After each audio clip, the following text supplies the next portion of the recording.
กระทรวงศึกษาธิการและกีฬาแห่งสาธารณรัฐประชาธิปไตยปากีสถานลาวได้รับการสนับสนุนจากทางรัฐบาลออสเตรเลียผ่านแผนงานบีคัวเป็นเจ้าภาพในการจัดสัมมนาภายใต้หัวข้อการเชื่อมโยงภาษาการสนับสนุนการพัฒนาทักษะทางด้านภาษาลาวและการหู้หนังสือของเด็กน้อยในสภาพการที่มีความหลากหลายภาษาในสาธารณรัฐประชาธิปไตยปากีสถานลาว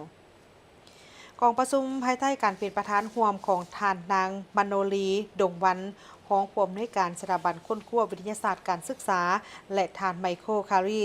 เลขาเอกสถานทูตออสเตรเลียประจำลาวมีบรรดากรมจากทางกระทรวงศึกษาธิการและกีฬาแผนกศึกษาธิการและกีฬาแขวงห้องการศึกษาธิการและกีฬาของเมืองวิทยาลัยครูผู้อำนวยการโรงเรียนองค์การจัดตั้งที่บ่ขึ้นกับรัฐบาลผู้ร่วมพัฒนาและนักค้นคว้าเพื่อส่งเสริมการพัฒนาภาษาและการรู้หนังสือในวัยเด็กเพื่อเด็กน้อยทุกคน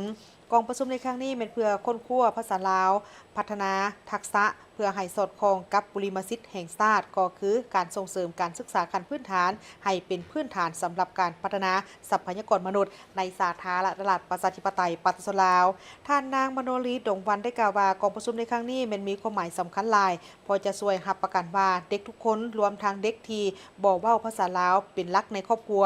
ซึ่งเมื่อเริ่มเข้าโรงเรียนก็จะมีโอกาสได้เรียนรู้มีส่วนร่วมและประสบผลสำเร็จในระยะตั้งแต่เริ่มเข้าเรียนโดยได้รับการสนับสนุน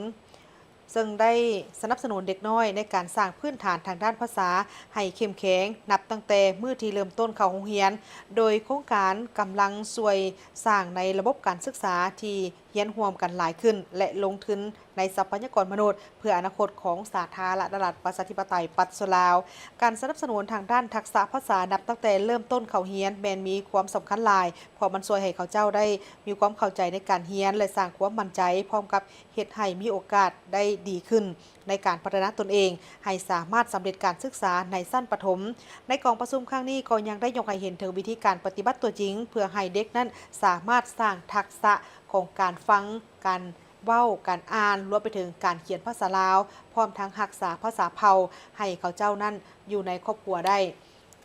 การเรียนรู้ทางด้านพื้นฐานที่เข้มแข็งในช่วงระยะการเริ่มเรียนเป็นสิ่งที่จำเป็นสำหรับการสร้างกำลังแรงในอนาคตที่ประเทศลาวนั้นมีความต้องการเด็กที่พัฒนาทักษะการรู้หนังสือและภาษาตั้งแต่